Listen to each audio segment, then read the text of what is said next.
అమ్మ కరుణ కొరకు శిష్యుల యాచన క్షమాప్రార్థన. మమ్మల్ని క్షమించండమ్మా. చాలా లోతైన ఆత్మపీడ మరియు సఘన అంతర్వేదనతో మేము ఈ యాచన చేస్తున్నాము. ఈరోజు మీరు స్థూల రూపంలో మా మధ్య లేరు, కానీ మీతో గడిపిన క్షణాల యొక్క కోమలమైన అనుభూతితో హృదయము నిండిపోయింది. మీతో గడిపిన క్షణాల యొక్క స్పర్శ జ్ఞప్తికి వచ్చి మనస్సు అనేక అనుభూతులతో నిండుతోంది. అప్పుడప్పుడు మిమ్మల్ని చూసుకొని మాకు మా మీదే విశ్వాసం లేకుండా ఉంది. మేము విశ్వసించలేకపోతున్నాము.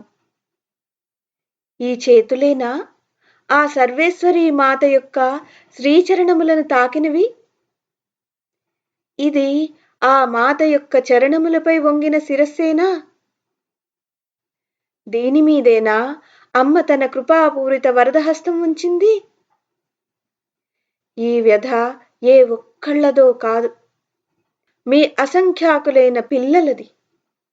వీరు తమ అంతర్గగనములో దట్టముగా కమ్ముకొని ఏకధారగా కురుస్తున్న మీ జ్ఞాపకాల వర్షంలో తడుస్తున్నారు. వారికి మీతో మాట్లాడిన క్షణాలు, మిమ్మల్ని కలిసిన క్షణాలు, మీ చేతితో తినుటకు ఏమైనా తీసుకొనుట అనే అన్ని విషయాలు జ్ఞప్తికి వస్తున్నాయి. అమ్మా, మీ జ్ఞాపకాలు చాలా రూపాల్లో ఉన్నాయి. అన్నీ చెక్కు చెదరనివి, అనూహ్యమైనవి, అద్భుతమైనవి కూడా. మాలో చాలా మందిని గురుదేవులు అనేక పనుల గురించి పిలుస్తూ ఉంటారు. మాకు మా అలసత్వము, బాధ్యతారాహిత్యం వల్ల అప్పుడప్పుడు తిట్లు, దండన కూడా లభించేది. మెట్లు దిగుతూనే మేము మీ గదిలోకి వచ్చేవాళ్ళం. మీరు మమ్మల్ని చూసి నవ్వుతూ అనేవారు, ఏంటి ఈరోజు రోజు కంటే కొంచెం ఎక్కువే దండన లభించిందా? సరే పదండి, ఏం పర్వాలేదులే. ఇప్పుడు మీరంతా ఏదైనా కొంచెం తాగటానికి, తినడానికి తీసుకోండి. ఇటువంటి సందర్భము ఒక్కటి కాదు, అనేక సందర్భాలు మనసుని నింపేశాయి. మీ ప్రేమ, వాత్సల్యము అనేక రూపాలలో మనసు ముంగిట తన నిత్య సౌరభాన్ని వెదజల్లుతున్నాయి. మీ ద్వారా దండన విధించటం అసలు జరగనే జరగదు. ఒకవేళ జరిగినా చాలా తక్కువ సందర్భాలు. ఈ సందర్భంలో మీరు ఎంత దండించినా అంతకంటే ఎక్కువ దగ్గరికి తీసేవారు. మాకు మళ్ళీ వచ్చి నచ్చజెప్పేవారు.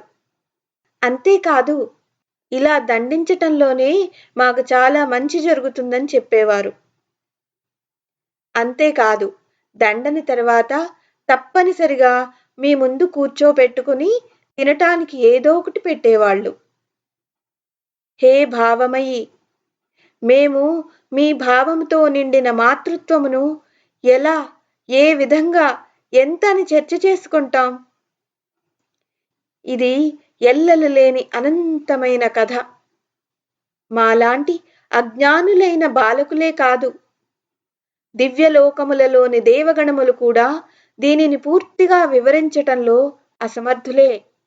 ఈ క్షణాలలో మేము అనుభవిస్తున్నది, మేము మీ కోమల హృదయాన్ని తెలుసో తెలియకో చాలా రకాలుగా మిమ్మల్ని బాధించాము, కష్టాన్ని కలిగించామనే బాధ.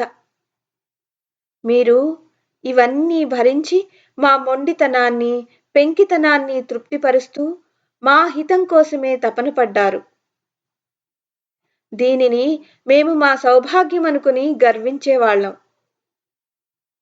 దీనివల్ల మీరు ఎంత కష్టపడతారు అనే ఆలోచన మాకు ఆ సమయంలో కొంచెం కూడా రాలేదు. నిజంగా అమ్మా, ఈరోజు మేము చేసిన దానికి సిగ్గుపడుతున్నాము. మాకు ఆ రోజులు బాగా గుర్తున్నాయి. మేము మా అజ్ఞాన బాల స్వభావంతో మీతో పోట్లాడాము. కానీ బదులుగా మీరు కొట్టడం, తిట్టడం బదులు మీ పూర్తి ప్రేమను మాకు అందించారు. మేము తప్పులు చేశాం, గొడవ చేశాం, అలిగాము కూడా. కానీ మీరు మాపై నిరంతర సహృదయ కృపా దృష్టితో ఉన్నారు. మర్చిపోయి కూడా మాపై ఎప్పుడూ కోప్పడలేదు. కానీ ఇది మాకు తెలుసు. మీరు కుపితులైతే ఈ 3 లోకాలలో మాకు శరణి ఇచ్చి మమ్ము రక్షించేవారెవ్వరూ లేరు. మాకు ఎక్కడా చోటు కూడా ఉండదు అని. పనులతో, మాటలతో, ఆలోచనలతో చేసిన మా అపరాధములు చాలా ఉన్నాయి. వీటిలో ప్రతి ఒక్కటి క్షమించరానిదే. క్రూర కర్మలలో ప్రవీణురాలైన కాలదేవత, నిర్దయలో నిష్ణాతురాలైన విధి యొక్క గతి మా యొక్క ఏ తప్పుని క్షమించదని మాకు తెలుసు. వాళ్ళ నుంచి మేము ఆశించటం లేదు కూడా. మా యొక్క ప్రతి ఆశ యొక్క కేంద్ర బిందువు మీరే. ఇప్పటి వరకు మేము ప్రతి అవసరానికి అమ్మా అమ్మా అని పిలవటం నేర్చుకున్నాము. ఇవాళ మిమ్మల్ని మళ్ళీ అమ్మా అమ్మా అని పిలిచి మా సమస్త కృత్యములను, మా సమస్త అపరాధములను క్షమించమని వేడుకుంటున్నాము. మీ ముంగిటలోనికి వచ్చిన ప్రతి యాచకుని జోలా నింపే మాత, ఈరోజు పిల్లలమైన మా యొక్క జోలి మీ క్షమతో నింపు అమ్మా. మీ యొక్క క్షమాశక్తియే మా జీవిత నౌకను మమ్ము భవసాగరమును దాటించగలదు. హే మాత, మా ద్వారా ఏ అపరాధము జరిగినప్పటికీ ఏ విధంగానూ క్షమించ వీలులేందైనా దండను కూడా మీరే విధించండి. మమ్మల్ని క్రూర కాలమునకు, నిష్ఠురత నిండిన విధి పాశమునకు వదిలేయకండి. మాకు ఏదైనా శిక్ష విధించండి, కానీ మీ నుంచి దూరం చేయవద్దు. మీ చరణ సాన్నిధ్యం నుంచి మేము ఎప్పుడూ ఏ పరిస్థితుల్లోనూ దూరం కాదలుచుకోలేదు. మీ కృపాపూర్వక భావనలో మా కష్టాలను భరిస్తాం. మా నోటి నుండి ఏ శబ్దము రానివ్వం. ఏనాడు నిస్పృహ చెందం. ఏ విధమైన ఆరోపణలు చేయం. మీరు లేక మీ నుంచి కొద్ది దూరంలో ఉన్న సర్వశ్రేయములు, సౌభాగ్యములు మాకు వద్దు. ఈ తుచ్చమైన ధన వైభవములు, యశ ప్రతిష్టలు, పద సన్మానాలు గురించి ఎవరడిగారు? మాతా, మీ పదములు వదిలి మాకు ఇంద్రప్రదము, సృష్టికర్త అయిన బ్రహ్మ పదము కూడా వద్దు.